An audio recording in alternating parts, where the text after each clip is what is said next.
The Senate will come to order. The senators will please take their seats. Those persons not entitled to the privilege of the floor will please retire to the gallery. The senators and all in attendance will stand and be led in prayer by Dr. Kamaljit K. Sethi, Sikh Foundation of Virginia, Fairfax Station, Virginia.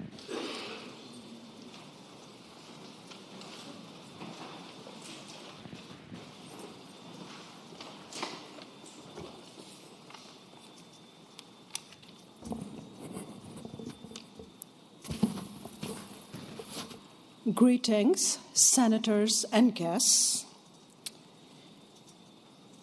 The Sikh invocation for today, Ek Onkar, Satnam, Karta Purakh, Nirbhav, Nirvair, Akal Murth, Ajuni Saibhang, Gur Prasad, Jap, Ad Sach, Jugad Sach, Hai Bhi Sach, Nanak Hosi Bhi Sach.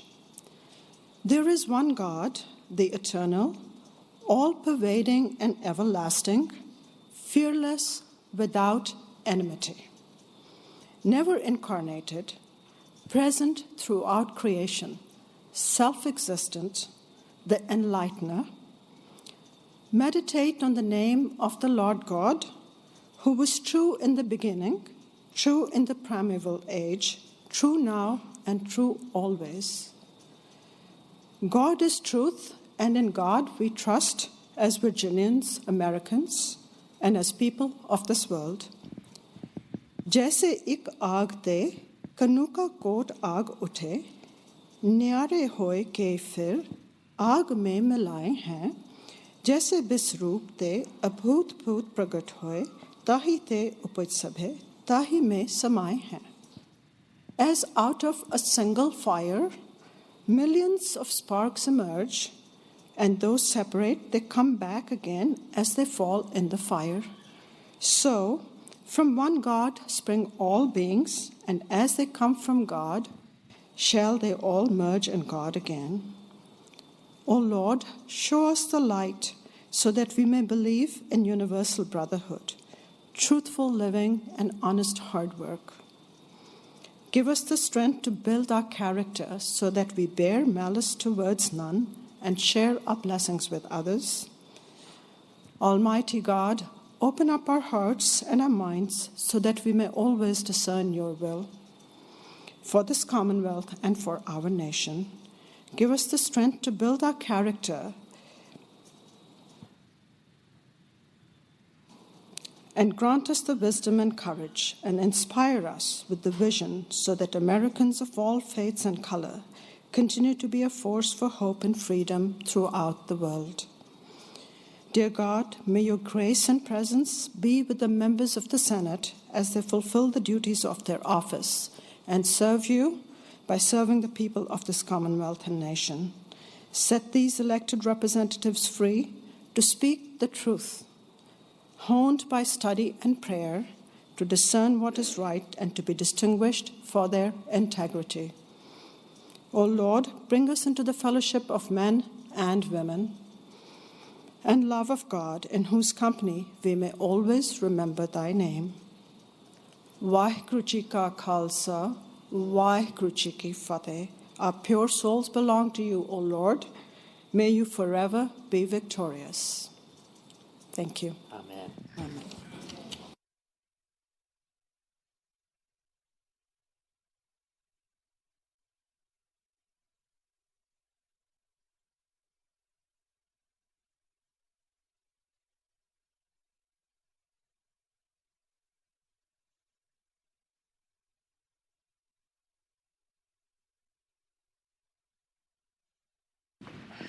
The clerk will call the roll. All those present will vote aye. The clerk will close the roll. You have a quorum, Mr. President. Thank you, Madam Clerk. Senate Journal for Monday, February 19th, 2018. The senator from Grayson, Senator Carrico, moves that the reading of the journal be waived. All in favor of waiving the reading of the journal will record their vote aye. Those opposed, no. Are the senators ready to vote? Have all the senators voted? Do any senators desire to change their vote? The clerk will close the roll. Noes 6. Ayes 34, no 6. The reading of the journal is waived. Clerk will report any communication from the House of Delegates. Senator from James City County, Senator Norman. Good afternoon, Mr. President. Afternoon. I would respectfully move that we waive the reading of any communications received from the House of Delegates, sir. I thank the senator. Question is, shall the reading of the communication be waived? All in favor of waiving the reading of the communication from the House of Delegates will record their vote aye. Those opposed, no. Are the senators ready to vote? Have all the senators voted? Do any senators desire to change their vote? Clerk will close the roll. Ayes 36, noes 4. Ayes 36, noes 4. The reading of the communication from the House of Delegates is waived. Clerk will report any communication from the governor. We do not have any, sir. Thank you, Madam Clerk. Now comes the time where we reach the morning hour and have the privilege and pleasure of greeting our distinguished guests here in the Senate gallery. I want to give my daily friendly reminder that the way that this will proceed is the senator will stand and introduce the individual or group. I will then immediately offer the warm welcome of the Senate, and we will all clap together one time at the end. So thank you so much for your cooperation. I'd like to begin by welcoming the senator from James City County, Senator Norman. Thank you very much, Mr. President. I would appreciate it if you would extend a very warm welcome to a group of cadets from the Virginia Military Institute who are with us today to advocate on behalf of VMI, but also higher education. And they are an extraordinary group of young ladies and young men, and what we refer to as a fair specimen of citizen soldiers who are pressing up the hill of science with noble emulation. So if you would extend a very warm welcome to them, Mr. President, I would appreciate it. I thank the senator very much. Would our distinguished guests from the Virginia Military Institute please rise in the gallery? Thank you all so much for joining us here today. We are honored to have you here, and you, of course, are welcome anytime. There are so many distinguished graduates of your great institution, not to mention the Senate Majority Leader, Senator Norman. I know he is immensely proud of you and grateful to have you here. Of course, our governor, Governor Northam, also is a proud graduate of VMI. So we thank you for your service to this Commonwealth and to this country, for your leadership and for the example that you show every single day of what it means to rise to our highest ideals as Virginians and as Americans. So we wish you all the best. You have our full support, and you're welcome here anytime. I would ask everyone please to join me in extending the warm welcome of the Senate to our distinguished guests from VMI.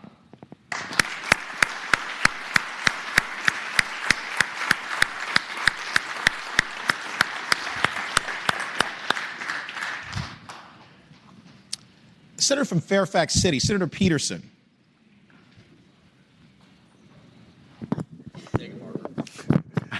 Thank you, Mr. President. Senator from Southern Fairfax, Senator Barker.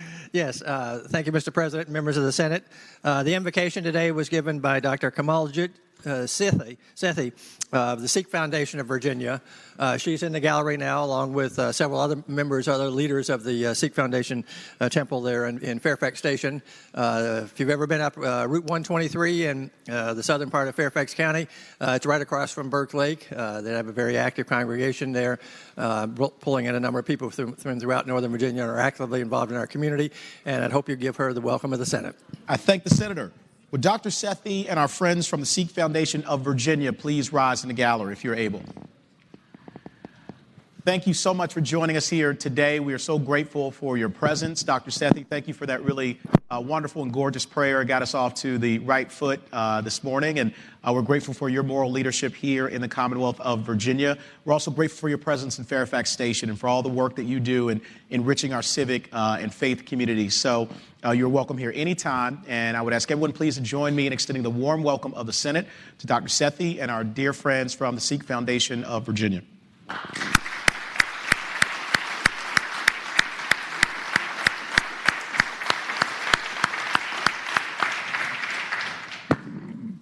Mr. President.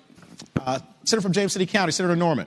Thank you very much for that courtesy, sir. If perhaps I could interrupt the flow on the introductions this morning, as we have some very distinguished guests. So consequently, I would respectfully move that the rules of the Senate be suspended and that the privileges of the floor be extended to certain distinguished persons, and I would yield to my seatmate, Senator Newman. I thank the senator. The question is, shall the rules be suspended and the privileges of the floor be granted to certain distinguished persons? All in favor of the motion will record their vote aye. Those opposed, no. Are the senators ready to vote? Have all the senators voted? Do any senators desire to change their vote? The clerk will close the roll. Ayes 36, no 0. Ayes 36, no 0. The rules are suspended. The privileges of the floor are granted. The chair recognizes the senator from Bedford, Senator Newman, for the purpose of presenting the distinguished guest. Good afternoon, Mr. President. Thank you for this opportunity. Mr. President, there's a lot of things that you enjoy about being chairman of Education and Health, like the senator from Portsmouth and I've had the ability to do, but this is one of those that we truly enjoy, and that is the introduction of the Teacher of the Year. Mr. President, I have with me Senator Eben, who understandably is very proud of the Teacher of the Year this year, and he's going to fill you in more on our nominee. A couple of items, Mr. President, that I thought I would bring to the group today is first, it is not easy to become Teacher of the Year. As a matter of fact, it is quite difficult. You start off with a portfolio, you put that together, and then you end up with your peers reviewing that portfolio, including teachers and business leaders across your region. They come together and they end up making a selection of the Regional Teacher of the Year. And many of you remember that in the gallery earlier this year, we had the Regional Teachers of the Year. We were all proud to recognize them. But it doesn't stop there, and then it goes to the Teacher of the Year, which goes through a similar process with all of the Regional Teachers of the Year to select our Teacher of the Year. Mr. President, this year we're very pleased to have the Teacher of the Year this year, which is Michelle Cordell Williams. She was announced on September 18th during a ceremony at the Virginia Museum of Fine Arts. She will now represent Virginia proudly to the National Teacher of the Year, which will come up later this year. Mr. President, I'd like to turn it over to Senator Eben, who's passionate about our current Teacher of the Year. Thank you, Senator Newman. Senator Eben, you have the floor. Thank you. I want to thank the senator from Lynchburg for the honor of introducing the recipient and her guests and telling you a little bit more about her. We have with us, besides Michelle Cottrell Williams, her husband, Mr. Eric Williams, Dr. Chris Wilmore, the principal of Wakefield High School, and I understand we have Dr. Steve Constantino, the acting superintendent of public instruction as well.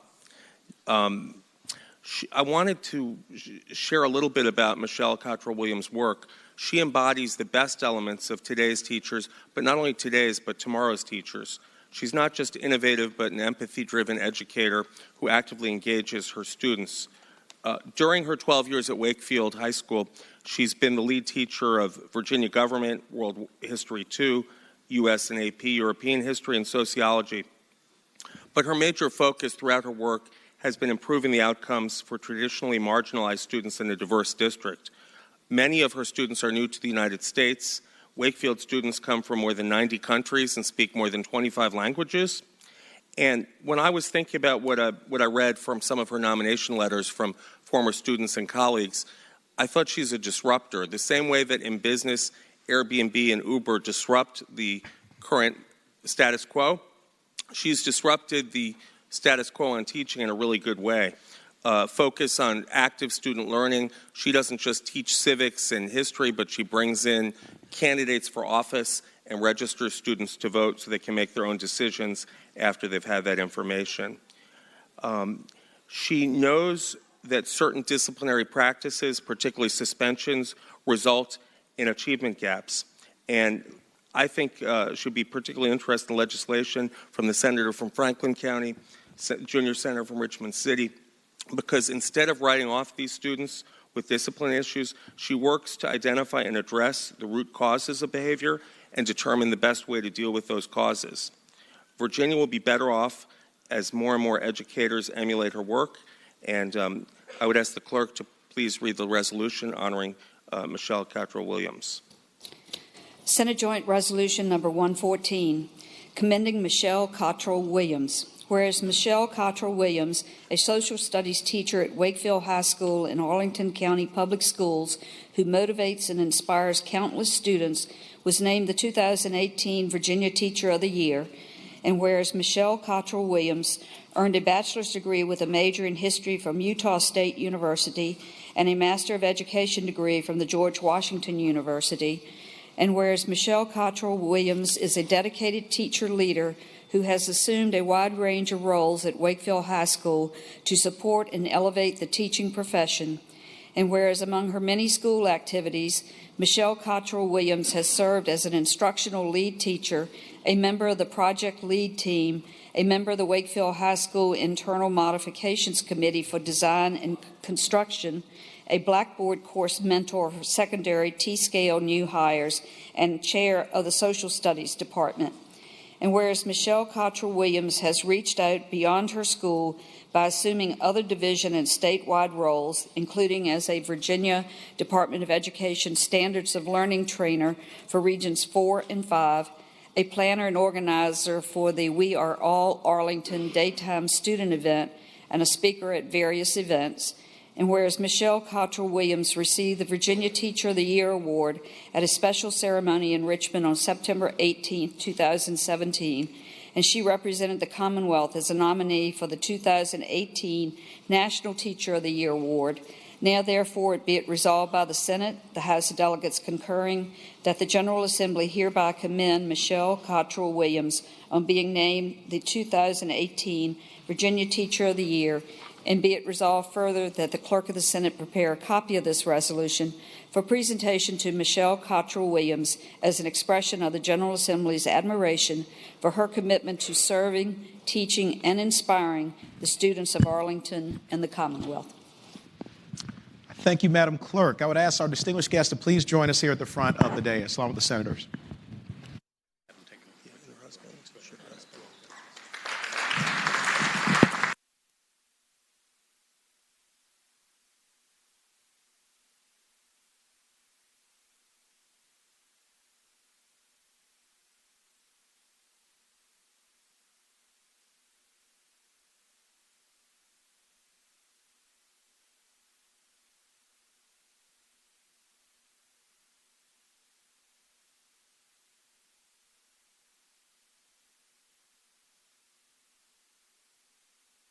On behalf of all of us here, I want to echo the really eloquent words of both Senator Newman and Senator Eben in congratulating you and really thanking you for your work and for your leadership. It is an honor to get to celebrate someone of your caliber who's dedicated their lives to our students and to the future of this Commonwealth. And we wanted you both up here because we know it's a team effort, both in the House and also in the schools. So I want to thank you, Eric, for your leadership and what you do. And I want to thank our principal and our superintendent. And thank you all for everything that you do to make the Commonwealth of Virginia such a special place to educate our children. So we wish you nothing but the best and so grateful for your leadership. And would ask everyone to join me in congratulating you. And the Senate will be at ease, Madam Clerk.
Senate will come to order. We will now return to the morning hour and would like to begin by calling on, they are here, Senator from Franklin, Senator Stanley. Thank you, Mr. President. Good afternoon, sir. Good afternoon, Senator. It's nice to see you, sir. As always. I rise for the purpose of, we'll make this 2 introductions. I got 3 sheets, but we'll meld 2 into one. Senator has the floor. Thank you, Mr. President. Members of the Senate in the gallery today, we've got some incredible individuals who have come to the Capitol to advocate from the Arc of Virginia. Mr. President, members of the Senate, the Arc of Virginia promotes and protects the human rights of people with intellectual and developmental disabilities and actively supports their full inclusion and participation in the community throughout their lifetimes. Mr. President, a more nobler goal I would not know of. And these are some pretty incredible people that came up here and advocated to make sure that Priority 1 waivers are considered and part of our budget. I was happy to report that our Senate budget took a lot of what they want into consideration, and we're providing that. And I also want to just point out a great family, right up there in the corner. And there's one of the neatest young ladies I've ever met. And she says she's sitting right now to her left is the greatest dad in the whole wide world. See?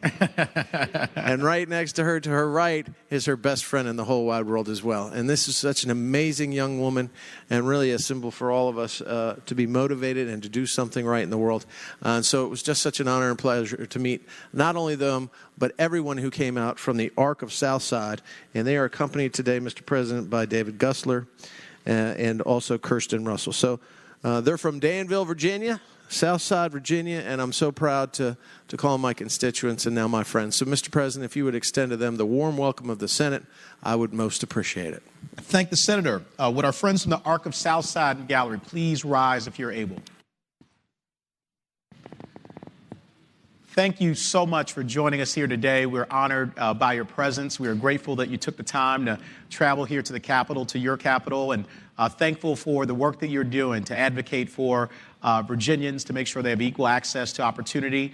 And we are grateful that your family came and joined us, your dad and your mom and everyone else. And you're always welcome here. We echo the words of the Senator from Franklin, Senator Stanley, and we are grateful for your leadership. I would ask everyone please to join me in extending the warm welcome of the Senate to our friends from the Arc of Southside.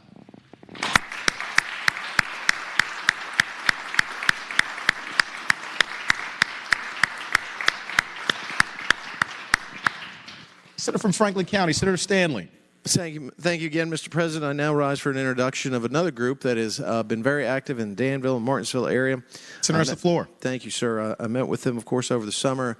They've come here to the Capitol today to make sure that we all know what their position was on Medicaid expansion and making sure that we're taking care of the poor in so many ways that we possibly can and crushing the cycle of poverty, which you know, Mr. President, breaking the cycle of poverty is something that is one of the things that motivate me in my legislation that I bring before this body and the other body across the hall.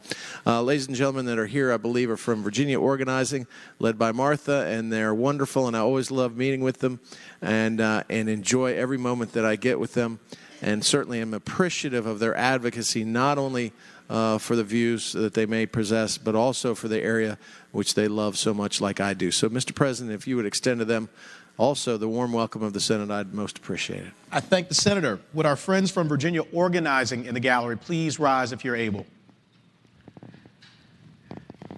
Thank you all so much for joining us here in the Senate and in the Capitol. We echo the kind and generous, eloquent words of the Senator from Franklin, Senator Stanley. Appreciate your leadership, your advocacy on behalf of those who are less fortunate to make sure that they, too, have a shot at the American dream, and couldn't think of a nobler calling. So we are grateful for your leadership, for your citizenship. You're welcome here anytime, and I would ask everyone please to join me in extending the warm welcome of the Senate to our friends from Virginia Organizing.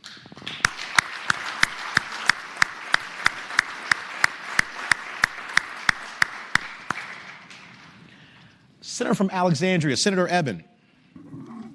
Thank you, Mr. President. I rise for an introduction. Senator has the floor. Today we're joined by members of Year Up from around the state, led by John King and Jeanette Radford. Year Up is a year-long program for disadvantaged youth focusing on achieving economic self-sufficiency. The 18 to 24-year-old applicants who display resourcefulness and a drive to succeed are selected to develop their interpersonal and professional skills. After 6 months of hands-on training, they transition to a 6-month internship with one of 250 corporate partners, including companies like Facebook, Twitter, American Express, AT&T, and Google. Not only does Europe provide this program at no charge, but students receive a stipend along with college credits. The dedicated team at Europe includes staff advisors, professional mentors, social services workers, alumni, and a powerful network of community-based partners. As the young adults gain experience and hone their proficiencies, they are fighting the opportunity divide and creating a bridge to stable career pathways. Europe standards are demanding, but the results are transformative. Mr. President, please extend the warm welcome of the Senate to members of Europe. I thank the Senator. Would our friends John King, Ms. Jeanette Radford, and our friends from Year Up please rise in the gallery if you're able. Thank you so much for joining us here today. We are grateful for your presence and also for your leadership. I echo the words of the Senator from Alexandria, Senator Evan, about the really transformational nature of Year Up and its program. You really have inspired so many people with the lives that you have changed and the tools you've given to young people to achieve the American dream. And I know Jeanette has done great work, and my friend John King and his beautiful wife Susie have been leaders in Year Up and really in the country for many, many years. He served ably as board chair and has been philanthropic and has done so much great work, and we're grateful to call you citizens of the Commonwealth of Virginia. So with that, I would ask everyone please to join me in extending the warm welcome of the Senate to our dear friends from Year Up.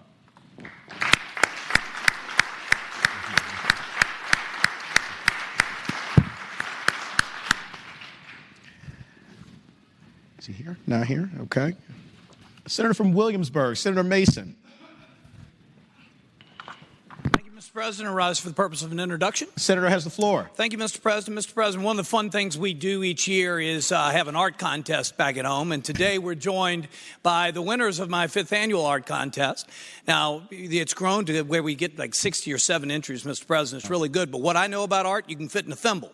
So we get teachers and artists from the area to judge the art, and it's really quite good. So I hope you'll stop by the office and see it. And joining us today is Kyrie Mims, a 3rd grader from Clara Bird Baker School, with her family, mother, father, sister, who are a military family, have lived all across the nation and the world, now reside in the 1st District.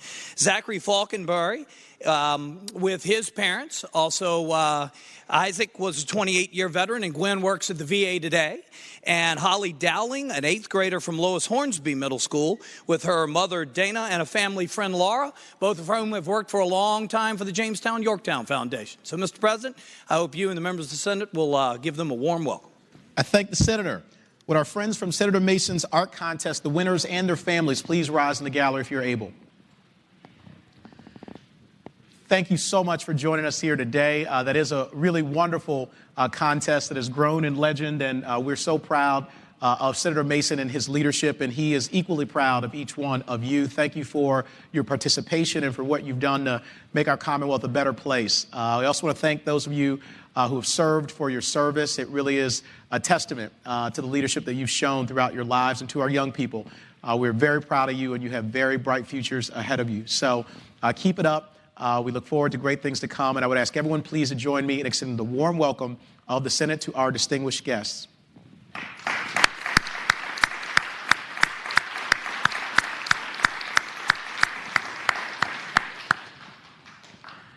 The Senator from Northern Fairfax, Senator Howe. Good afternoon, Mr. President. Good afternoon, Senator. I rise for an introduction. Senator has the floor. And we have visiting us today Max Shendell, who's the great nephew of my wandering seatmate, the senior senator from Fairfax. He is the grandson of Senator Saslaw's sister, Eleanor. He went to Fairfax County Public Schools, and he's a graduate of Centerville High School. He's currently a freshman at VCU, and he's studying criminal justice issues. I hope you'll give him the welcome of the Senate. I thank the Senator. Would Max Shendell please rise in the gallery if you're able? Max, thank you so much for joining us here today. We're very proud to have you here, but I'm sure no one is prouder than Senator Saslaw, who beams when he looks at you and is grateful for all the work that you're doing. We're proud that you're a graduate of Centerville and also that you're now at VCU. So go Rams, and you're studying criminal justice, which is a very important subject matter that we take up here on a regular basis. So we know that you have a bright future ahead of you. You have a wonderful, wonderful family, and you're a part of this Senate family as well. So I would ask everyone please to join me in extending the warm welcome of the Senate to Max Schindel.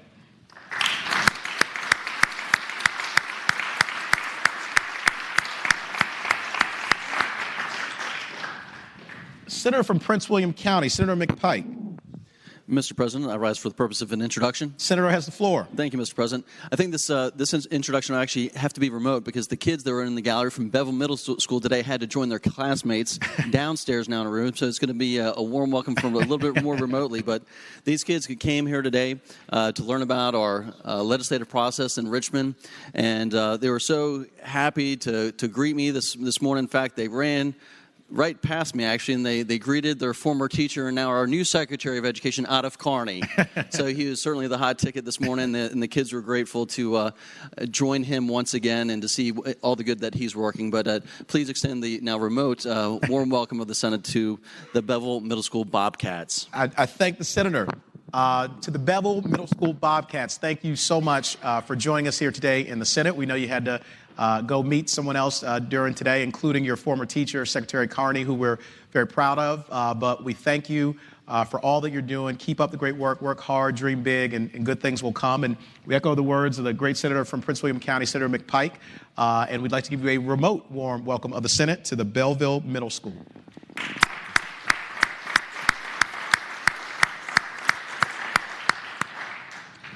Senator from Chesterfield, Senator Chase. Thank you, Mr. President. How are you this morning? Doing well. How are you, Senator? Very good. I rise for the purposes of an introduction. Senator has the floor. Today in the gallery, we have some very special young constituents with us all the way from Midlothian, Virginia, and that would be Cub Scout Pack 1811, traveling all the way from Midlothian and Chesterfield. And they are chartered out of Redeemer Church in Midlothian, Virginia. And I found out today when they were visiting my office that Ethan has a birthday today. So I would also ask that we would wish Ethan a very happy birthday from the Senate. Thank the Senator. Would our friends from Cub Scout Pack 1811 please rise in the gallery if you're able? Thank you so much for joining us here today. Thank you to your Scoutmaster and to the families who make it possible for you to participate. We are very proud of you, very grateful for the work that you're doing, and know that you will have incredibly bright futures because of the training and the work that you are doing now at such a young age. And Ethan, happy birthday to you. Evan, okay. Well, good. Well, happy birthday, and we're grateful that you were able to join us here. So we echo the eloquent words of the Senator from Chesterfield, Senator Chase, and you are welcome here anytime. And I would ask everyone please to join me in extending the warm welcome of the Senate to our friends from Cub Scout Pack 1811.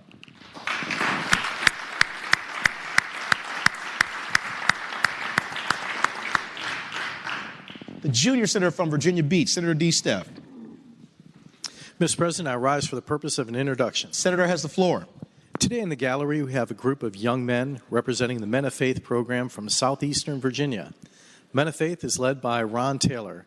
The organization provides responsible role models and one-on-one mentoring in order for young men to become more successful individuals, to achieve academically, and to demonstrate positive behaviors along a pathway to success.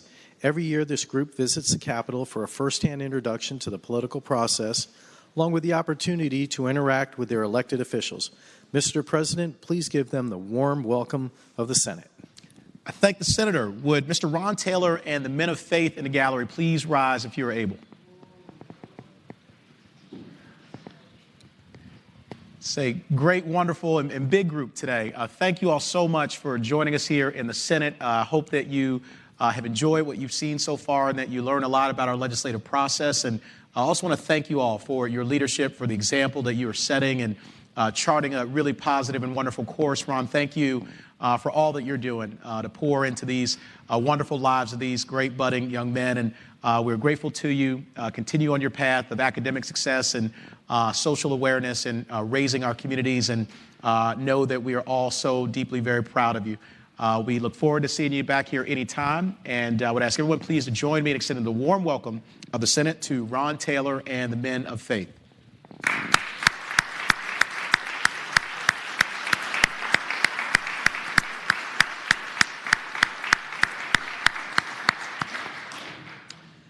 Do any other senators wish to be recognized for purposes of an introduction? Is there any other business to come for the morning hour? Seeing none, the clerk will call the calendar. Senate calendar for Tuesday, February 20th, 2018. Unfinished business House. House Bill 278. Senator from Rockingham, Senator Obenshain. Mr. President, I move that the Senate do insist upon its amendments and insist on a committee of conference and request a committee of conference. I thank the senator. The question is, shall the Senate insist on its amendment to House Bill 278 and respectfully request a committee of conference on the bill? All those in favor of the motion will please record their vote aye. Those opposed, no. Are the senators ready to vote? Have all the senators voted? Do any senators desire to change their vote? The clerk will close the roll. Ayes 40, noes 0. Ayes 40, noes 0. House Bill 1008. The House has rejected the Senate amendment. Senator from Rockingham, Senator Obenshain. Mr. President, I would ask that we insist on the Senate amendment and request a committee of conference. Thank the senator. Question is, shall the Senate insist on its amendment on House Bill 1008 and respectfully request a committee of conference on the bill? All those in favor of the motion will record their vote aye. Those opposed, no. Are the senators ready to vote? Have all the senators voted? Do any senators desire to change their vote? The clerk will close the roll. Ayes 40, noes 0. Ayes 40, noes 0. Senate bill with governor's recommendations. Senate Bill 230. Senator from Augusta, Senator Hanger. Thank you, Mr. President. I would move that we adopt the governor's recommendation, and I would speak to that, please. The senator has the floor.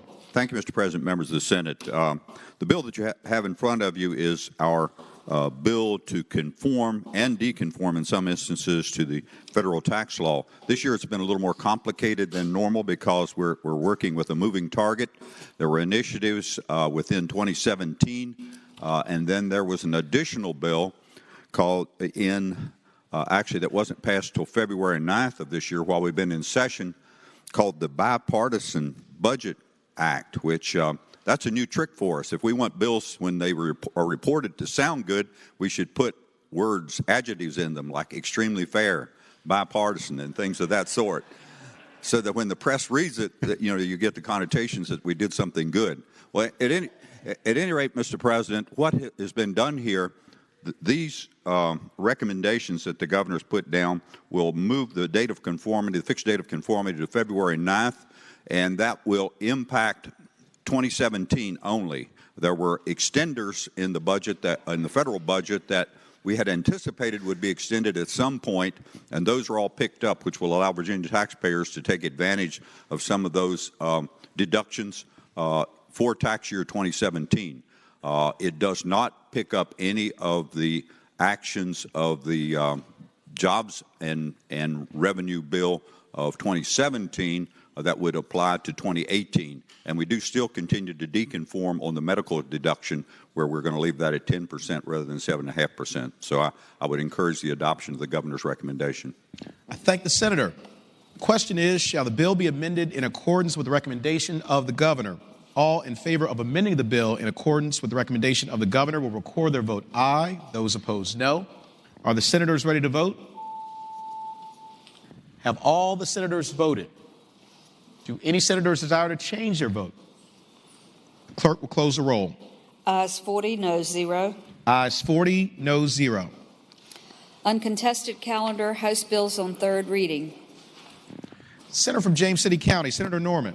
Thank you, Mr. President. I respectfully move that all the House bills on the third reading on the uncontested calendar, which would include all House bills on pages 3 through 15, including House Bill 856 through House Bill 1439, be placed on their final passage in the block after the adoption of any amendments, Any senator who may desire to remove a House bill from the block, please do so after the clerk has read the number of that bill.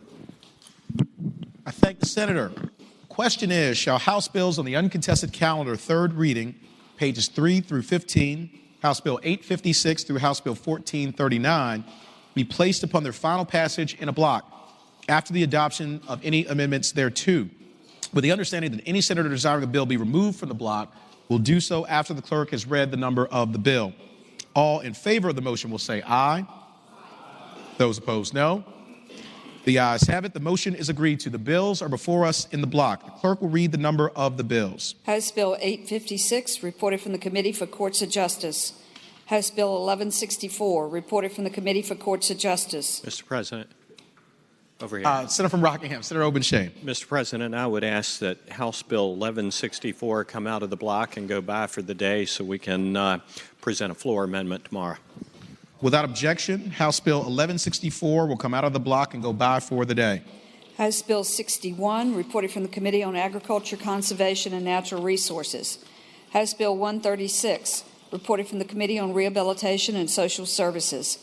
House Bill 239, reported from the Committee on Agriculture, Conservation, and Natural Resources. House Bill 301, reported from the Committee on Rehabilitation and Social Services. House Bill 359, reported from the Committee on Agriculture, Conservation, and Natural Resources. House Bill 377, reported from the Committee on Agriculture, Conservation, and Natural Resources.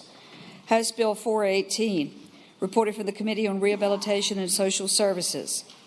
House Bill 422, reported from the Committee on Rehabilitation and Social Services. House Bill 486, reported from the Committee on Rehabilitation and Social Services with amendments. Senator from Spotsylvania, Senator Reeves. Thank you, Mr. President. I move the committee amendments. Thank the senator. The question is, shall the committee amendments be agreed to? All in favor of the motion will say aye. Those opposed, no. The ayes have it. The committee amendments are agreed to. House Bill 511, reported from the Committee on Rehabilitation and Social Services. Mr. President. Senator from Eastern Fairfax, Senator Servell. House Bill 511 go by for the day so we can take another look at it. Without objection, House Bill 511 will come out of the block and go by for the day. House Bill 564, reported from the Committee on Agriculture, Conservation, and Natural Resources. House Bill 577, reported from the Committee on Agriculture, Conservation, and Natural Resources. House Bill 635, reported from the Committee on Agriculture, Conservation, and Natural Resources. House Bill 751, reported from the Committee on Agriculture, Conservation, and Natural Resources.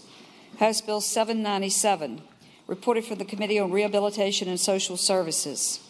House Bill 812, reported from the Committee on Agriculture, Conservation, and Natural Resources. House Bill 820, reported from the Committee on Rehabilitation and Social Services. House Bill 844, reported from the Committee on Agriculture, Conservation, and Natural Resources. House Bill 853, reported from the Committee on Agriculture, Conservation, and Natural Resources. House Bill 865, reported from the Committee on Agriculture, Conservation, and Natural Resources with an amendment. Senator from King George, Senator Stewart. Thank you, Mr. President. I'd move the committee amendment be adopted. I thank the senator. The question is, shall the committee amendment be adopted? All in favor of the motion will say aye. Those opposed, no. The ayes have it. The committee amendment is adopted. House Bill 867, reported from the Committee on Rehabilitation and Social Services. House Bill 873, reported from the Committee on Rehabilitation and Social Services. House Bill 925, reported from the Committee on Agriculture, Conservation, and Natural Resources. House Bill 987, reported from the Committee on Agriculture, Conservation, and Natural Resources. House Bill 1005, reported from the Committee on Rehabilitation and Social Services.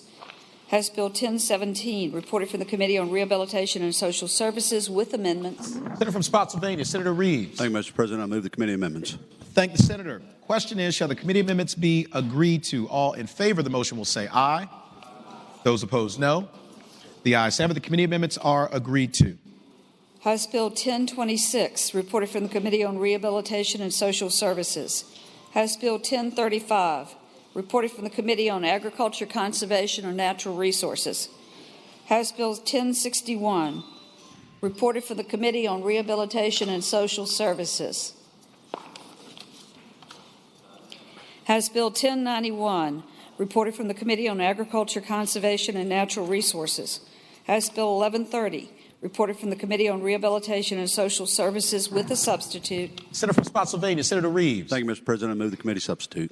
Thank the Senator. The question is, shall the committee substitute be agreed to? All in favor of the motion will say aye. Those opposed, no. The ayes have it. The committee substitute is agreed to. House Bill 1152, reported from the Committee on Agriculture, Conservation, and Natural Resources. House Bill 1307, reported from the Committee on Agriculture, Conservation, and Natural Resources.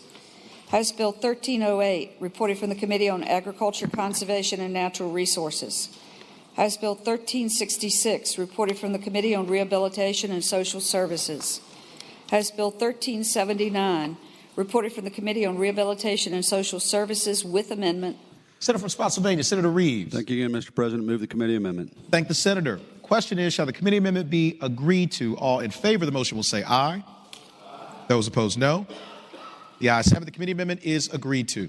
House Bill 1439, reported from the Committee on Rehabilitation and Social Services with amendments. Senator from Spotsylvania, Senator Reeves. Thank you, Mr. President. I will move the committee amendments. Thank the Senator. The question is, shall the committee amendments be agreed to? All in favor of the motion will say aye. Those opposed, no. The ayes have it. The committee amendments are agreed to. The question is, shall the House bills pass in block? That is all bills except for House Bill 1164 and House Bill 511. All in favor of the motion will record their vote aye. Those opposed, no. Are the senators ready to vote? Have all the senators voted? Do any senators desire to change their vote? The clerk will close the roll. Ayes 40, noes 0. Ayes 40, noes 0. The bills in the block pass.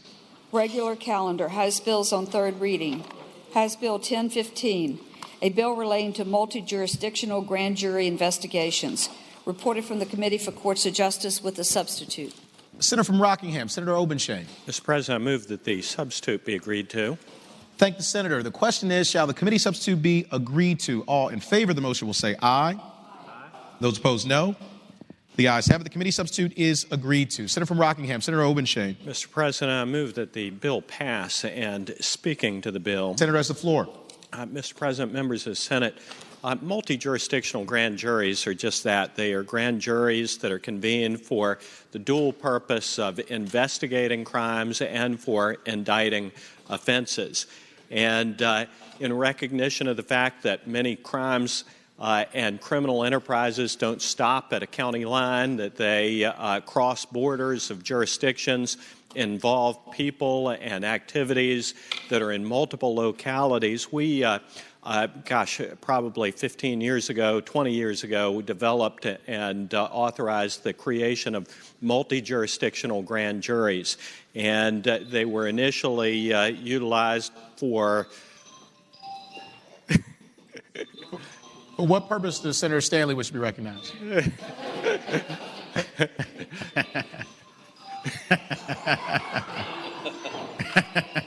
Hello? Bill Stanley here.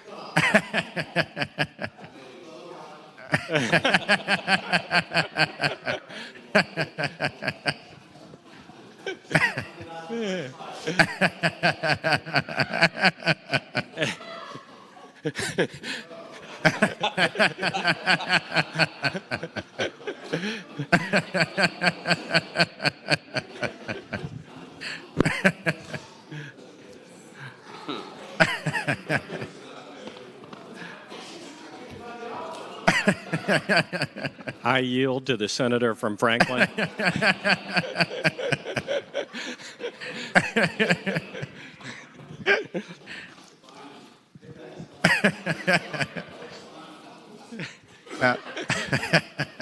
Madam Clerk, shall we resume?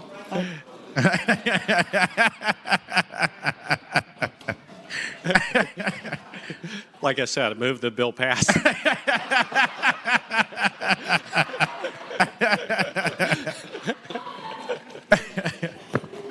I was a Senator from Rockingham, Senator Obenshain, you have the floor. Mr. President, thank you. If I may,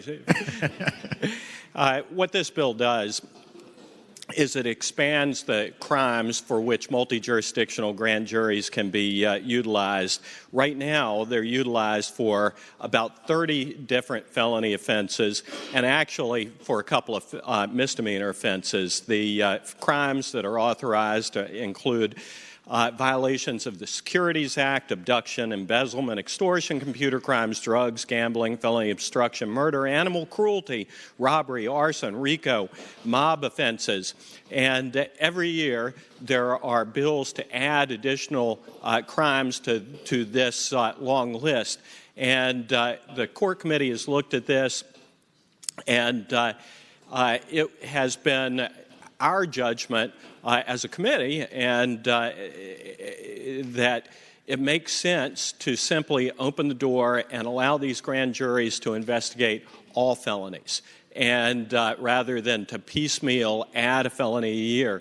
And what I would also point out is I know that there are some people who object to multi-jurisdictional grand juries, particularly to their indictment power. And there's an old saying, Mr. President's well aware of this, but the old saying is that a grand jury will indict a ham sandwich. And there is something to be said for that, but hopefully our prosecutors are complying with the law and their rules of professional responsibility, and are bringing to grand juries cases that ought to be indicted. The concern that had been expressed about this bill is that it's easier to get an indictment in a multi-jurisdictional grand jury. I'm not sure that that's true. I don't know that there are many prosecutors in Virginia who have difficulty getting indictments in any grand jury, much less in multi-jurisdictional grand juries. If there are those who want to solve the problem of creep of the indictment power of multi-jurisdictional grand juries, this is not the vehicle in which to do this. I think that there are legitimate arguments for letting multi-jurisdictional grand juries investigate more crimes, but limiting their power to indict. But I would say that that's a different bill. And it may be a bill that we ought to be working on next year. And I would submit that it's a bill that I would happily partner with members on next year. But this bill simply ends the Christmas tree and says that if we're going to allow multi-jurisdictional grand juries to be utilized for these purposes, we ought to just make it available for all felonies and end the Christmas tree. Thank the senator. What purpose does Senator from King George, Senator Stewart, rise? Speaking to the bill, Mr. President. Senator has the floor. Mr. President, I agree with the gentleman from Rockingham that we need to talk about a bill that limits the ability to get these indictments, but I just want to make sure everybody understands what they're voting on today. So a multi-jurisdictional grand jury is set up throughout a variety of jurisdictions, and you have one or two people from each of those jurisdictions who sit on that multi-jurisdictional grand jury. Sometimes they sit for years, and the problem that happens is they sit for so long, they just become a rubber stamp for the investigations that are coming through, and that's not what we intended. And keep in mind that a defendant nor a defendant's attorney gets to participate in that process. So it's just the officer and the Commonwealth's attorney, and they're presenting this information before a group of people who've been sitting there for a very long time. They come in and they keep doing this throughout.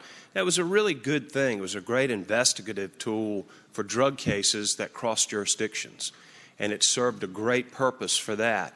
But then we began letting all these other crimes come in that you could investigate and indict on.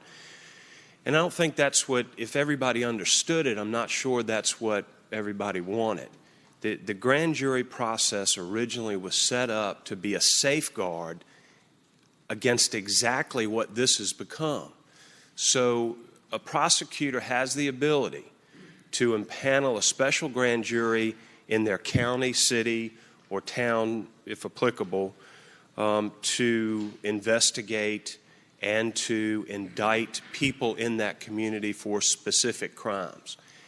And what concerns me is that they're bypassing the local grand jury, which was established as a safeguard against what I would call runaway prosecutions, and they're not presenting that case before citizens of the community in which they all reside, and they're now taking everything to a multi-jurisdictional grand jury where you don't have that representation of citizens in that community.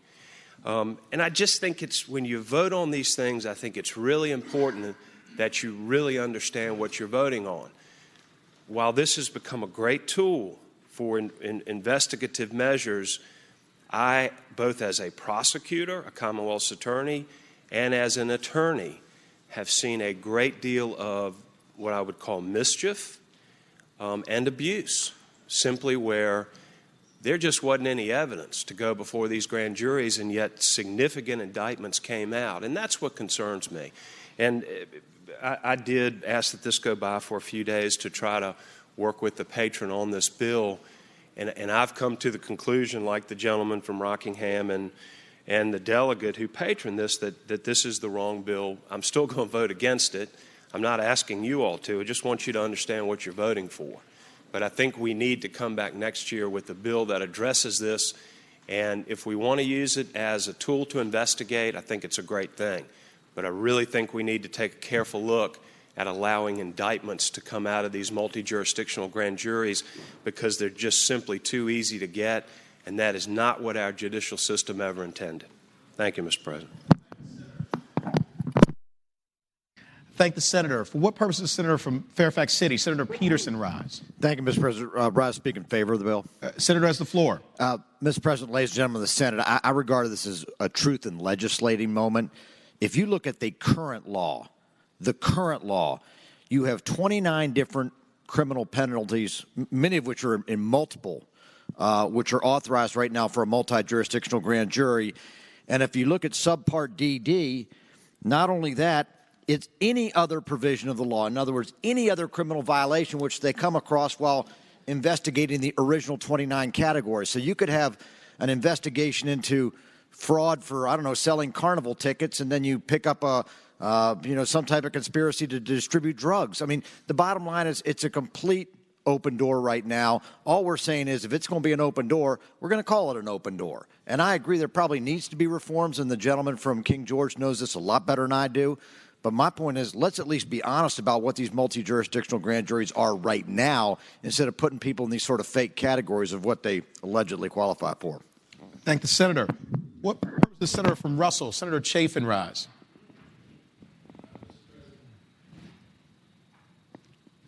I rise to speak to the bill. Senator has the floor. We all talk about regionalism.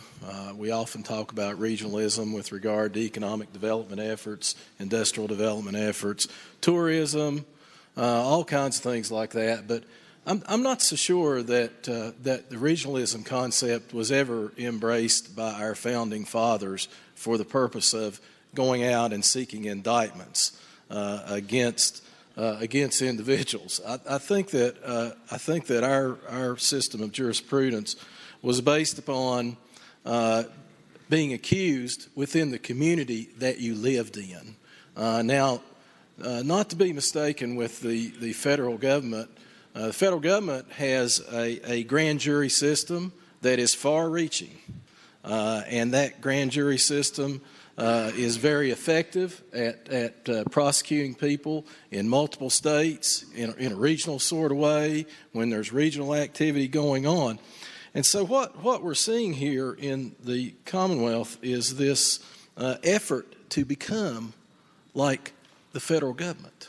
And that's what I see when I look at this when I look at these multi-jurisdictional grand juries. And I didn't vote against this in committee, but I wish I had. I wish I had gone ahead and put a no on it because I know that it is becoming a problem.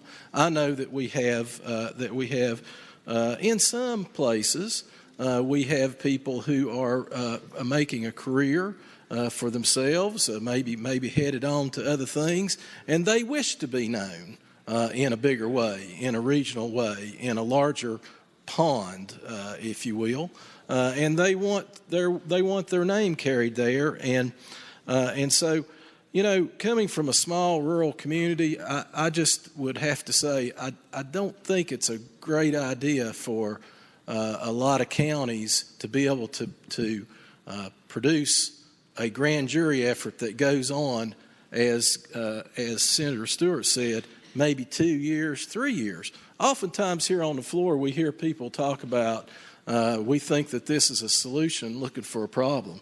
Well, you talk about something that's a solution looking for a problem. Right here, you got it. Okay, these multiple, these grand juries that deal with multiple jurisdictions, they're looking for solutions. They've got the solution.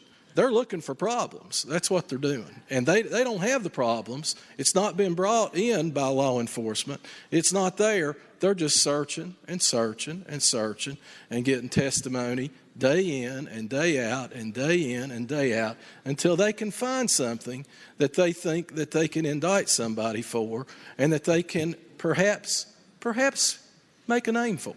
So I hope you'll consider what some of us who practice in these areas, what some of us have observed. Thank you. Thank the senator. For what purpose is the senator from Eastern Fairfax, Senator Servell, rise? Speaking to the bill. Senator has the floor. Thank you, Mr. President. I agree 100% with the Senator Chafin on his view in this, and Senator Stewart. Just so we're clear, if you read the existing statute, their authority is limited to very specific crimes. And yeah, there's a lot of them, say 25 or 30. This bill would add about 1,000 or maybe 500 more. That's a big, big, big change. And I don't know about, I'm only familiar with one multi-jurisdictional grand jury, and that's the one that is often operating in Northern Virginia.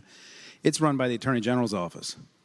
It coordinates with the other Commonwealth attorneys, but the Attorney General runs it. So if you just to think up for a second about what it is you're about to authorize. Pick your least favorite lawyer in the entire legislature. Okay? And I want you, imagine you're about to give them the power. You're giving them the power, if they get elected Attorney General someday, to prosecute any crime in that book except for misdemeanors in your jurisdiction. I mean, that's basically what you're doing. And so just think about that for a second. Because, I happen to like our current Attorney General. I'm not sure about you guys. But I like him. I didn't like the last one. And I can tell you for one thing, I didn't want the last one having the power to prosecute anything in my county. And I suspect many of you probably don't want the current one coming down to your county and prosecuting stuff. And that's what this does. And just think about the kinds of crimes you're adding here, right? If we're adding any felony, it could be there's lots of different campaign violations that many Commonwealth attorneys choose not to bring because they think they're politically motivated. I could see an Attorney General saying, well, I don't want, if the Fairfax County Commonwealth attorney don't want to bring it, well, I'll bring that. Or how about campaign finance violations? How about firearm violations? I would bet you in some of your jurisdictions, so your Commonwealth attorneys have a little bit different view on firearms than our current Attorney General does. But and maybe they might bring a crime or maybe might not bring a crime. But right here, we're authorizing to prosecute any felony anywhere in the state if a grand jury happens to be impaneled in that area. And to me, that's a very, very dangerous precedent. I don't think the Attorney General ought to be empowered to prosecute DUI thirds or shopliftings or other kinds of, lesser felonies. This needs to stick to gang crimes and organizational crimes, which is how the statute is currently focused. And so I think we ought to vote this down. Thank the senator. Do any senators other than Senator Obenshain wish to be heard? Seeing none, Senator from Rockingham, Senator Obenshain. Mr. President, I would renew my motion that the bill pass. And let me just say a couple of things. First of all, I certainly respect my friend from Russell County's argument about our founding fathers. And I would point out that there are an awful lot of things that perhaps our founding fathers didn't envision, including multi-jurisdictional criminal enterprises that may cover vast portions of the Commonwealth of Virginia or vast portions of Southwest Virginia. I would respectfully submit to the gentleman from Southern Fairfax that if our Attorney General started prosecuting third DUIs or gun crimes, I think that members of the General Assembly would have something to say about the size of the budget of the Attorney General's office and might re-examine the number of frontline attorneys that are being authorized in the budget for the Attorney General's office. This is not what this bill is about. What this bill is about is addressing multi-jurisdictional criminal enterprises. Nobody is suggesting, at least nobody had suggested, that these multi-jurisdictional grand juries don't serve an incredibly important purpose. They serve an incredibly important purpose in protecting our children across Virginia from drugs and the distribution of opioids in our jurisdictions. They protect our kids and our communities from the proliferation of gang violence and have been very effective in doing that. I do not disagree with the notion that we should look at the indictment powers of multi-jurisdictional grand juries, but that is not what this bill is about. This bill is simply about continuing to use them in a manner that's consistent with the manner in which they've been used, and as the gentleman from Fairfax City pointed, it is truth in legislating. They can do it now. And this bill, it just simply ends the Christmas tree. And next year, it would be my hope that we'll get together and find a way to address the senator from King George's concerns. So, Mr. President, I would ask that the bill pass. Thank the senator. The question is, shall House Bill 1015 pass? All in favor of the motion will record their vote aye. Those opposed, no. Are the senators ready to vote? Have all the senators voted? Do any senators desire to change their vote? Clerk will close the roll. Ayes 8, noes 32. Ayes 8, noes 32. House Bill 1015 fails. House Bill 151, a bill relating to special conservators of the peace, authority, insurance, reported from the Committee for Courts of Justice with amendment, and there are 2 floor amendments. Senator from Spotsylvania, Senator Mr. Reed. President, I'm going to ask that bill go by for one more day, please. Without objection, House Bill 151 will go by for the day. House Bill 424, a bill relating to animal shelters, administration of biological products, reported from the Committee on Agriculture, Conservation, and Natural Resources. Senator from King George, Senator Stewart. Thank you, Mr. President. Move the bill pass and speaking to the bill. Senator has the floor. Mr. President, that's a fancy way to say that if a dog gets caught up by the dog warden and goes to the shelter, they can give it a vaccination. I hope the bill passes. Thank you, Senator. Do any other senators wish to be heard on House Bill 424? Seeing none, the question is, shall House Bill 424 pass? All in favor of the motion will record their vote aye. Those opposed, no. Are the senators ready to vote? Have all the senators voted? Do any senators desire to change their vote? Clerk will close the roll. Ayes 39, noes 1.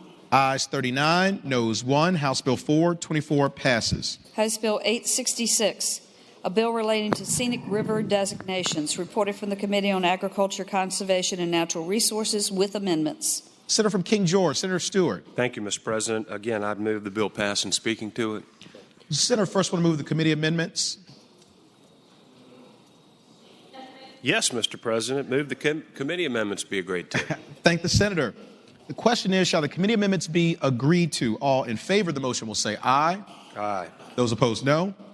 The ayes have it. The committee amendments are agreed to. Senator from King George, Senator Stewart. Thank you, Mr. President. I'm sorry. It's the one no vote that keeps throwing me off track on these bills. Mr. President, this is essentially a consolidation bill where they revised the language, cleaned up the bill. They made some technical adjustments with regard to scenic rivers, and they also authorized the Northern Virginia Regional Park Authority to acquire property for public use area called the Goose Creek Scenic River. And that's the extent of the bill. Move the bill pass. Thank the senator. Do any other senators wish to be heard on House Bill 866?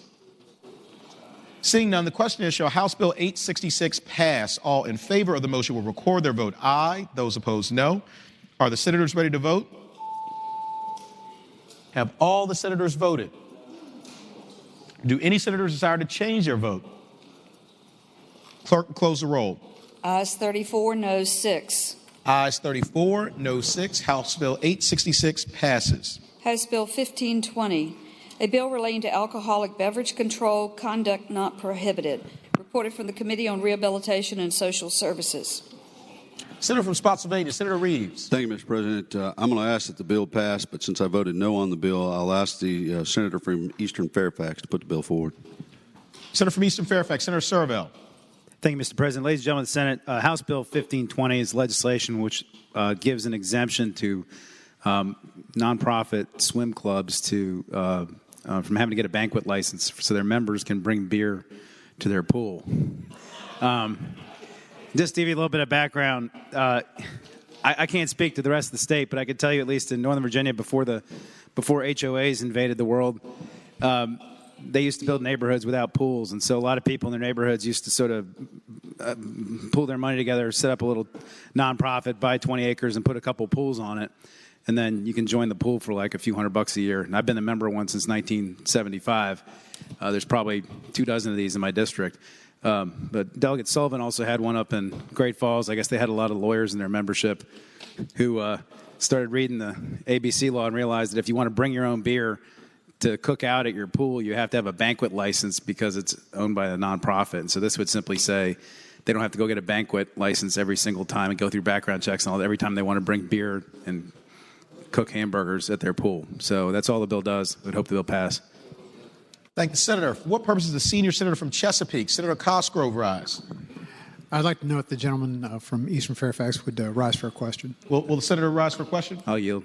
Senator yields. You have the floor. Thank you, Mr. President. I asked the gentleman if someone has a, quote, private swim club that's also surrounded by a golf course or writing establishment, would this ability to have alcoholic beverages apply to the entire property, or just the pool, or just the coping around the pool, or the entrance to the pool, or what? I would say to the gentleman that the bill language says any private swim club. I don't believe swim club is specifically defined in the statute, but if I were, first of all, the ABC I don't think is enforcing anything against any of these folks, but it says private swim club, which I don't think would include a golf course. That'd be kind of, I think, a broader mission of an organization. And I'm not sure I've ever heard of a nonprofit golf club. But in any event, I don't think those situations would apply to this. It says swim club in the code section. Mr. Chairman, further question? Gentleman, yield for further question. Further question? Yeah, I'll yield. Senator yields. Is the gentleman suggesting that alcoholic beverage control start to raid these places and look, for violations? I'm just curious. Senator has the floor. No, I wouldn't, and I'm glad they haven't through the years, or else I would have been charged with lots of misdemeanors. Thank you, gentleman. Thank the senator. For what purpose does the senator from Northern Chesapeake, Senator Spruill, rise? Mr. President, question to the patient. Will the senator yield for a question? I'll yield. Senator yield. First, this is a Northern Virginia bill. It has statewide application, and I would say to the gentleman, I'm not sure whether there's other entities like this around the rest of the state. I suspect there are, but I haven't done a survey. I can identify several of them in Northern Virginia. Second question. Further question? Can we do this in Southampton, Chesapeake? Can John and I open up a pool and have a drink, run a beer, run a pool in Chesapeake? Senator has the floor. With this bill. If this bill passes and the governor signs it, you could build a pool, and as long as it's nonprofit, and drink all the beer you want. Thank you so much. Senator, do any other senators wish to be heard on House Bill 1520? Seeing none, the question is, shall House Bill 1520 pass? All in favor of the motion will record their vote aye. Those opposed, no.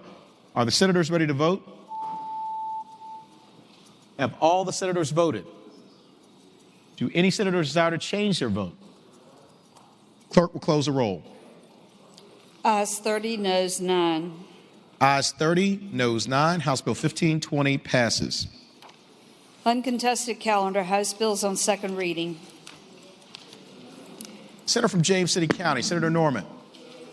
Thank you, Mr. President. I respectfully move that all the House bills on the second reading on both the uncontested and regular calendar, which would include all House bills on pages 18 through 20, including House Bill 52 through House Bill 1249, that the rules of the Senate be suspended and the second constitutional reading of the titles be dispensed with.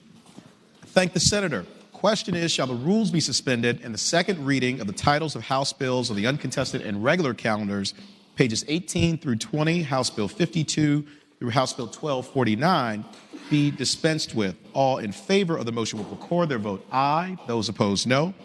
Are the senators ready to vote? Have all the senators voted? Do any senators desire to change their vote? The clerk will close the roll. Ayes 40, noes 0. Ayes 40, noes 0. The reading of the titles is dispensed with. Senator from James City County, Senator Norman. Mr. President, I would now ask that the bills be passed by for the day, sir. Thank you, Senator. Question is, shall the House bills on the uncontested and regular calendars now on third reading be passed by for the day? All in favor of the motion will say aye. Those opposed, no. The ayes have it. The bills will go by for the day. Uncontested calendar, Senate bills on first reading. Senator from James City County, Senator Norman. Mr. President, I would respectfully move that all of the Senate bills on the first reading on pages 20 and 21 of the calendar, including Senate Bill 29 through Senate Bill 994, that the rules of the Senate be suspended and the first constitutional reading of the titles be dispensed with.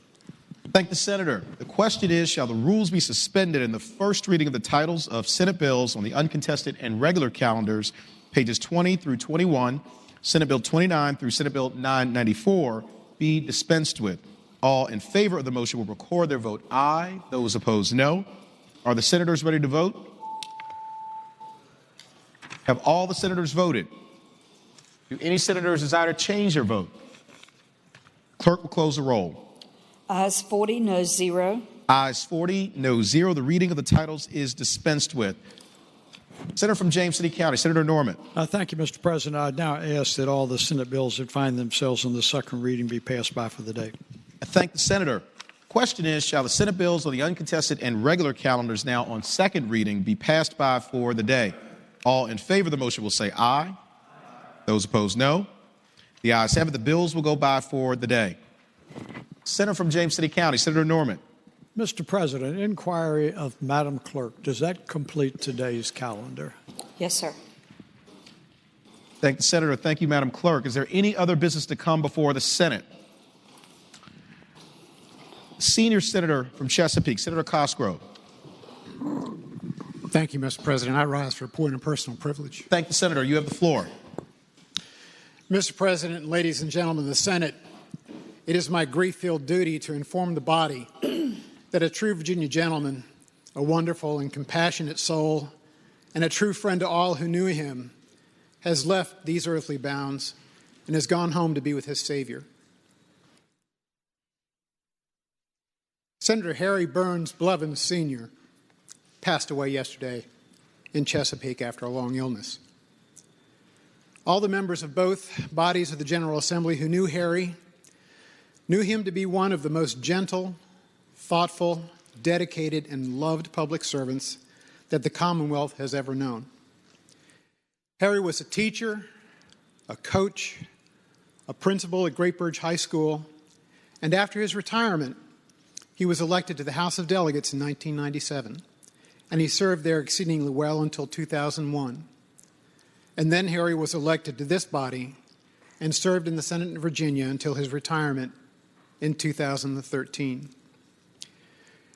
Harry was a man who loved people, and he was always ready, willing, and able to help many, many people of all ages who had come to him with needs, wants, and ideas, but always his heart was set on education. Harry brought a different perspective to the General Assembly, having spent decades educating, mentoring, guiding, and loving his students. Chesapeake is a true city in mourning today as we try to say goodbye to the most beloved figure in our city. Harry leaves behind a lovely and caring wife, Margie, who is always at his side, either at home or here in Richmond. Margie is a delightful lady who cared for Harry and her family and still serves as a role model for what a good and compassionate parent should be. Harry also leaves his children and his grandchildren, who will miss him terribly, but I'm sure they know how blessed they were to have Harry Burns in their lives. I would be remiss in my comments if I did not mention Harry's longtime legislative assistant, Karen Papasadora Cochran, who still serves as an aide to Delegate Jay Leftwich, who is also a former student of Senator Blevins. Karen faithfully worked with Harry in the House of Delegates and in the Senate of Virginia, and I know that she is feeling a great sense of loss today. My legislative aide, Christy Craig, and I considered Harry one of our own, and we are having difficulty imagining our lives here and in Chesapeake without him. Harry was a quiet man. He was a thoughtful man. But like the old E.F. Hutton commercials, when Harry spoke, people listened. Mr. President, ladies and gentlemen of the Senate, we meet many people as we serve in the Commonwealth of Virginia as elected officials. There are very few who leave such a lasting impression on our lives, but Harry Burns Blevins Sr. is one who will always be remembered with a smile and a sense of gratitude for having had his friendship, guidance, and yes, his love. Harry,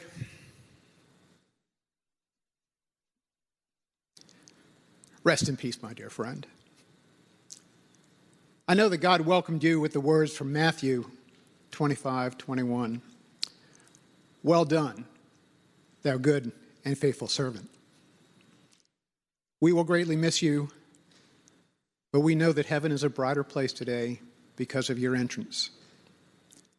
Mr. President, I humbly ask that when the Senate of Virginia adjourns today, we do so in honor and memory of Senator Harry Burns Blevins Sr., a great husband, father, grandfather, statesman, legislator, education, master, and our friend. Thank you. Thank the Senator. Senator from Northern Chesapeake, Senator Spruill. Mr. President, speaking upon a personal privilege. Senator has the floor. I want to speak about her myself.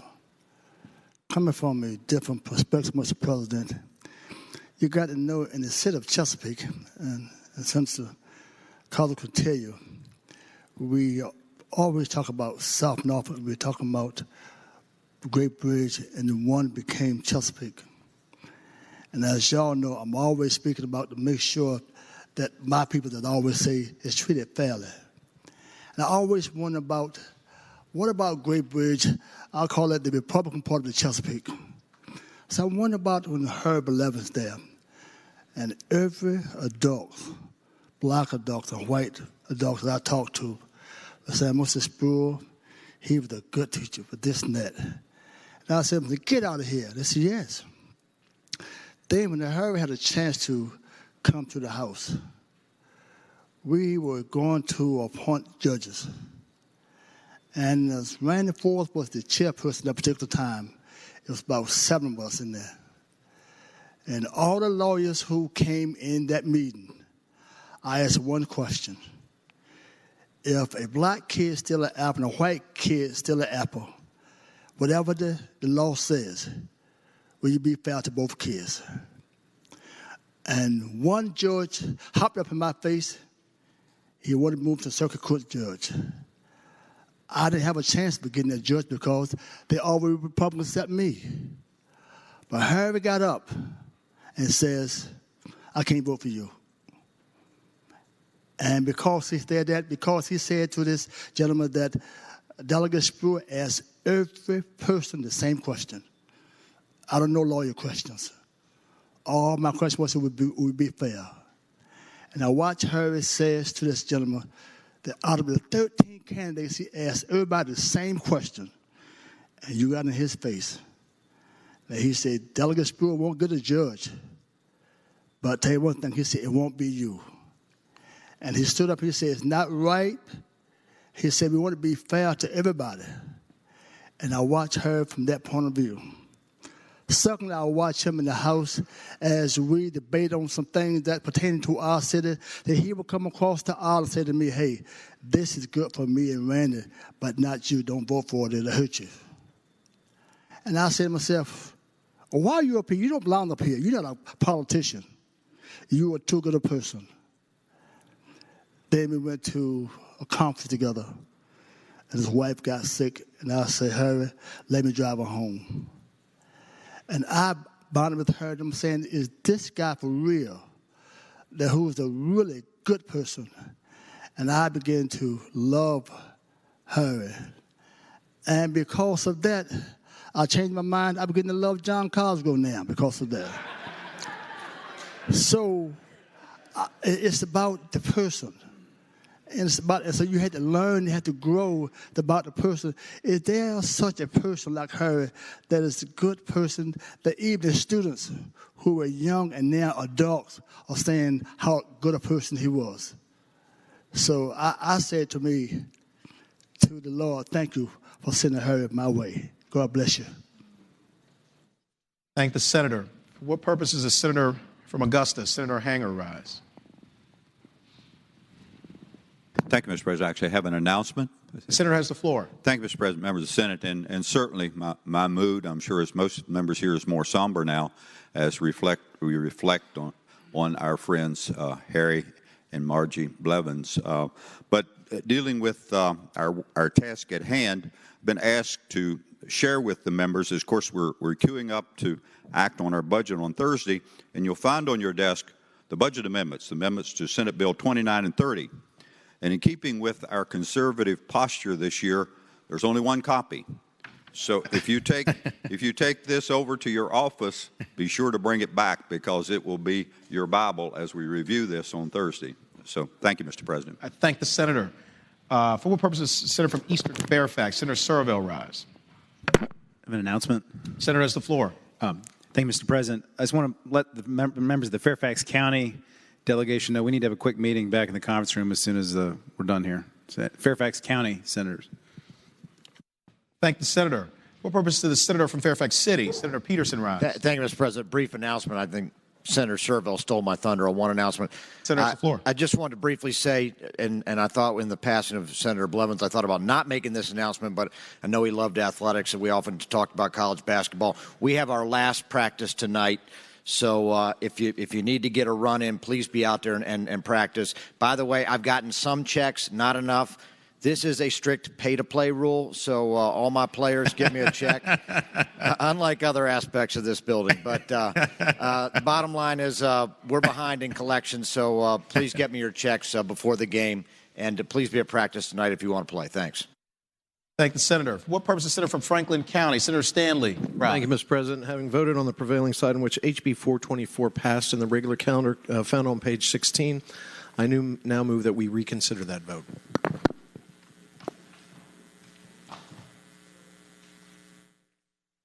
One moment, Senator. Okay.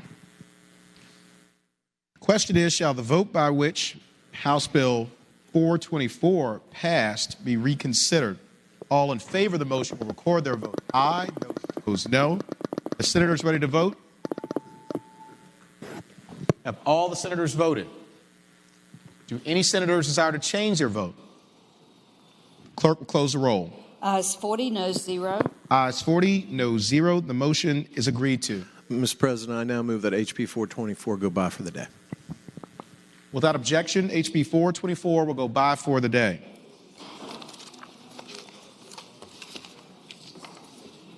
Is there any other business to come before the Senate? Do any other senators wish to be recognized? Seeing none, the clerk will report any announcements on.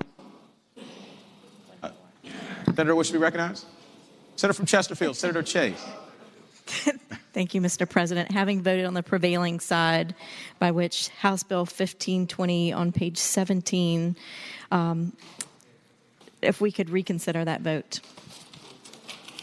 Question is, shall the vote by which House Bill 1520 was passed be reconsidered? Sorry, Senator, being informed that you voted no on that bill, so not on the prevailing side, so it can't be reconsidered. Mr. President. Senator from James City County, Senator Norman. Having voted on the prevailing side by which Senate Bill 1520 passed, I would ask that we reconsider that vote. Question is, shall the vote by which House Bill 1512 passed be reconsidered? All in favor of the motion will record their vote aye. Those opposed, no. Are the senators ready to vote? Have all the senators voted? Do any senators desire to change their vote? Clerk will close the roll. Ayes 40, no 0. Ayes 40, no 0. The motion is agreed to. Senator from James City County, Senator Norman. Mr. President, I would now move that the swim and sip bill pass. Thank the senators. Anyone else wish to be heard on House Bill 1520? Seeing none. Mr. President. Senior Senator from Loudoun, Senator Black. Might someone refresh our recollection as to the content of 1520? Senator from Eastern Fairfax, Senator Servell. Speaking to the bill. Senator has the floor. Mr. President, say the gentleman, this is the bill about private swim clubs making it legal for them to bring their own beer to the pool.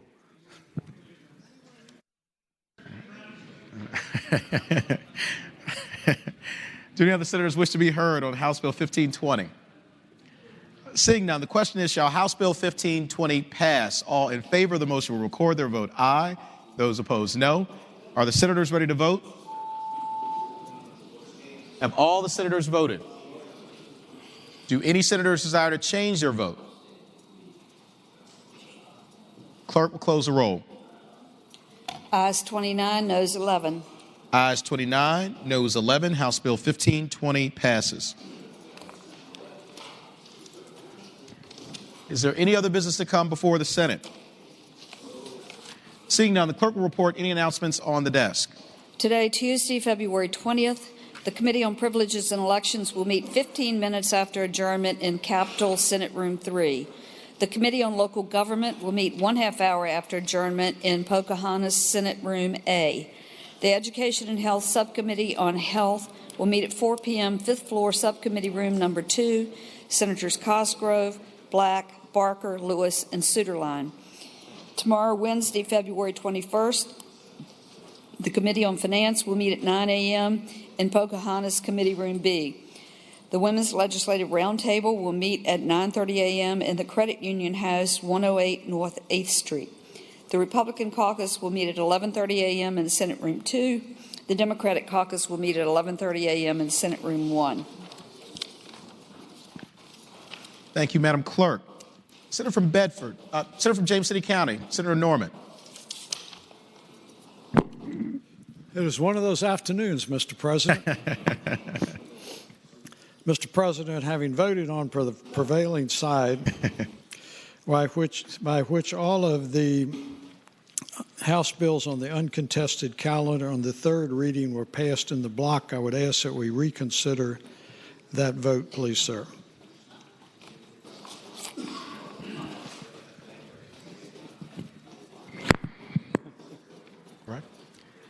Question is, shall the vote by which the House bills on the uncontested calendar third reading were passed in a block be reconsidered? All in favor of the motion will record their vote aye. Those opposed, no.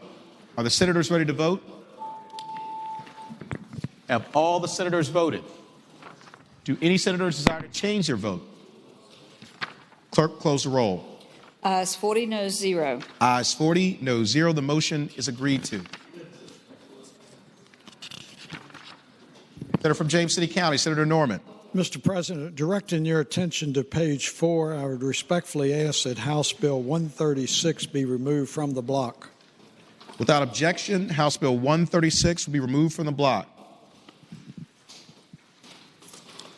Senator from James City County, Senator Norman. Having reconsidered these bills, I would now respectfully move that all of the remaining bills, House bills on the third reading on the uncontested calendar on pages 3 through 15, which have not been removed or previously removed from the block, pass.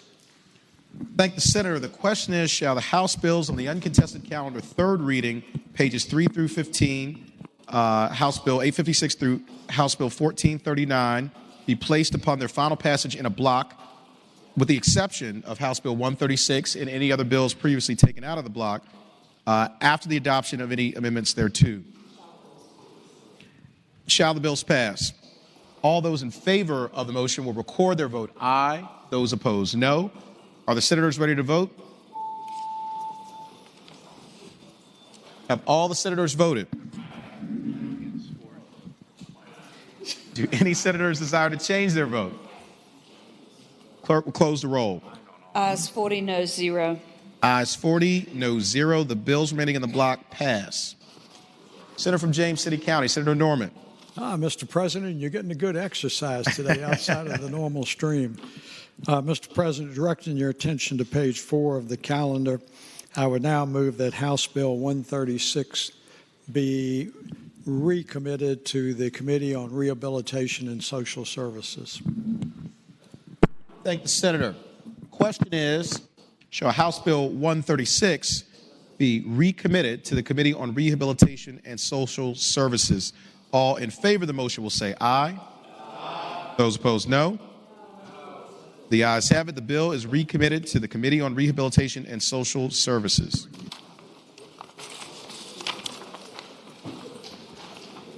Senator from Bedford, Senator Newman. Mr. President. Senator from Franklin County, Senator Stanley. Mr. President, I had made a motion that HB 424 go by for the day. May I reconsider that motion and have another motion for it? No, I can't? No. Okay, thank you. Oh. Have a good day. Glad we got that cleared up. Do any other senators wish to be recognized? Senator from Bedford, Senator Newman. Mr. President, I move that the Senate do now adjourn until 12 noon tomorrow. And when we do so today, we do so in memory of our friend, the Senator Harry Burns Blevins, Sr.